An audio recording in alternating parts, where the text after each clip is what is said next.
Hello students, मैं doctor Renu Bhutada, lecturer chemistry, Rajesh Pilot, government polytechnic college Dausa. आज हम अप्लाइड केमिस्ट्री लैब के एक प्रैक्टिकल के बारे में नॉलेज देंगे।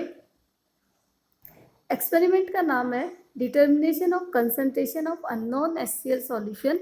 अज्ञात HCl विलयन की सांद्रता ग्राम प्रति लीटर में ज्ञात करना।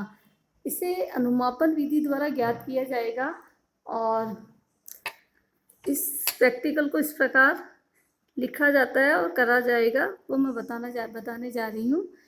जब प्रैक्टिकल को लिखा जाता है, सबसे पहले होता है उद्देश्य। तो यहाँ पे हमारा उद्देश्य है अज्ञात HCl विलयन की सांद्रता ग्राम प्रति लीटर में ज्ञात करना। और इसका पूरा उद्देश्य होगा, हमको यहाँ पे दिया हुआ है मानक N/40 HCl विलयन की सहायता से अज्ञात HCl विलयन की सांद्रता ग्राम प्रति लीटर में ज्ञात करना। तो इसका मतलब यहाँ पे हमको 2 HCl विलयन दे रखे हैं। एक तो मानक HCl विलयन जिसकी सांद्रता हमको पहले से पता है N/40 है, और एक अज्ञात HCl विलयन है जिसकी सांद्रता हमें ज्ञात करनी है। तो मानक HCl विलयन की सहायता से अज्ञात HCl विलयन की सांद्रता हमें ज्ञात करनी है।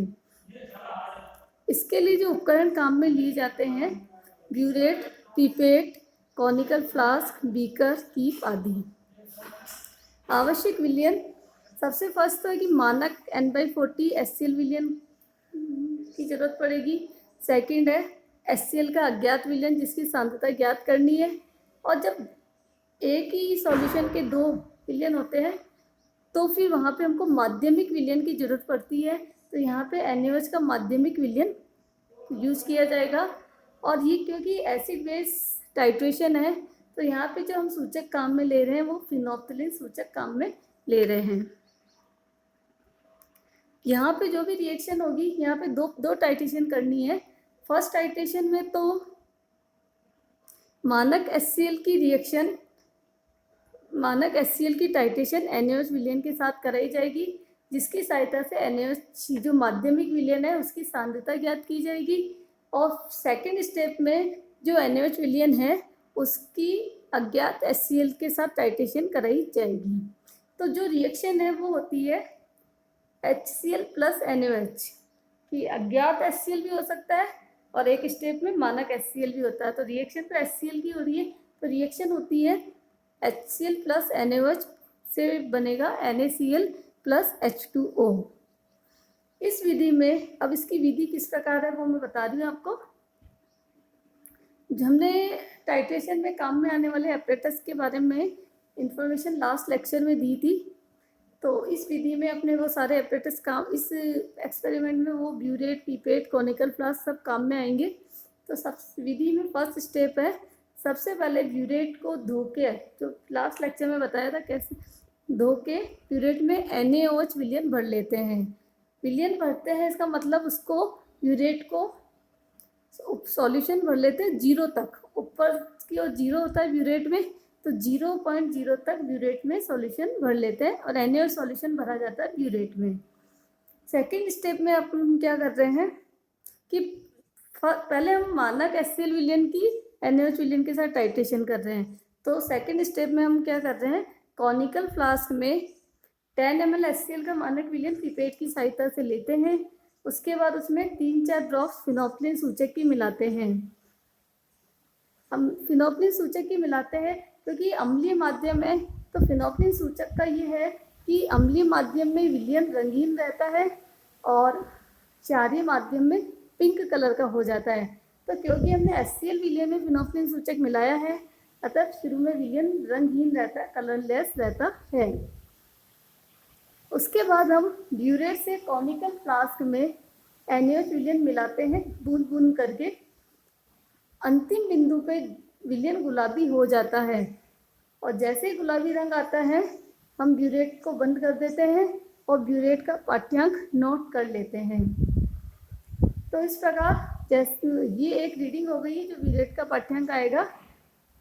और इस प्रकार इन्हीं 3-4 स्टेप को, इन्हीं सभी स्टेप्स को 3 बार या 4, जब तक 3 बार रिपीट किया जाता है, ये जब तक सेम रीडिंग नहीं आ जाती जब तक रिपीट किया जाता है। तो ये जो हमने किया था वो मानक HCl विलयन के साथ किया था। उसके बाद ये पूरा प्रोसेस है वो अज्ञात HCl के लिए भी किया जाता है, मतलब कि ब्यूरेट में NaOH विलयन भरना है और इस बार मानक HCl विलयन की जगह पे अज्ञात HCl 10 ml लेना है, उसमें 2 फिनोल्फिन सूचक की मिलानी है और फिर NaOH के साथ टाइट्रेशन करनी है। पिंक कलर आने पे उसकी ब्यूरेट को बंद करके उसकी रीडिंग नोट करनी है। जो हमने टाइट्रेशन करी, 2 स्टेप में टाइट्रेशन करी है, उन दोनों स्टेप की रीडिंग को इन टेबल्स में लिखा जाता है, फ्रैक्शन सारणी 1 एंड फ्रैक्शन सारणी 2। फर्स्ट में ये है कि मानक HCl में माध्यमिक NaOH विलयन के मध्य अनुमापन किया गया। अब उसमें रीडिंग कैसे लिखी जाएगी?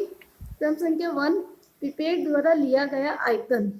पिपेट के द्वारा हमने HCl लिया था, वो 10 ml लिया, तो 10.0 ml लिखा जाएगा। ब्यूरेट पाठ्यांक प्रारंभिक है कि हमने जब डालना चालू नहीं किया उस वक्त आप ब्यूरेट में क्या रीडिंग थी, और जब पिंक अंतिम का मतलब जैसे ही पिंक कलर आया तो क्या रीडिंग है। तो इन दोनों अंतिम में से जब प्रारंभिक माइनस कर लेंगे तो ब्यूरेट द्वारा लिया गया आयतन आ जाएगा। इस प्रकार 3 रीडिंग तो लेते हैं और जब तक रीडिंग लेनी पड़ती है जब तक लास्ट की 2 रीडिंग सेम नहीं आ जाए। जब 2 रीडिंग सेम आ जाती है जब हम जाके रीडिंग लेना बंद करते हैं। लास्ट में सुसंगत पाठ्यांक। सुसंगत पाठ्यांक वह होता है कि जो रीडिंग सेम आई है हम उसी से आगे कैलकुलेशन करेंगे। तो जैसे लास्ट की 2 रीडिंग 8 ml आ गई तो सुसंगत पाठ्यांक हो जाएगा 8 ml। फिर इसी प्रकार सेकंड स्टेप में टाइट्रेशन की रीडिंग नीचे सेकंड टेबल में लिख ली जाती है।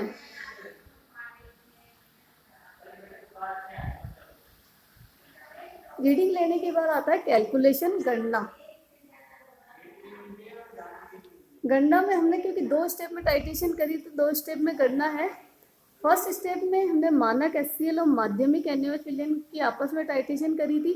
मानक HCl में HCl की नॉर्मलिटी हमको पहले से पता है, तो इस स्टेप की कैलकुलेशन से हम माध्यमिक NaOH विलयन की नॉर्मलिटी ज्ञात करेंगे। इसके लिए हम नॉर्मलता इक्वेशन काम में लेते हैं, N1V1 बराबर N2V2, जहाँ N1 है मानक HCl की नॉर्मलता, N2 माध्यमिक NaOH की नॉर्मलता, V1 मानक HCl का आयतन, V2 NaOH का प्रयुक्त आयतन, जो कि हमको टेबल में जो सुसंगत पाठ्यांक है उससे मिलेगा V2। तो यहाँ से हम N2 की वैल्यू निकाल लेंगे, N2 = N1V1 अपॉन V2 हो जाएगा।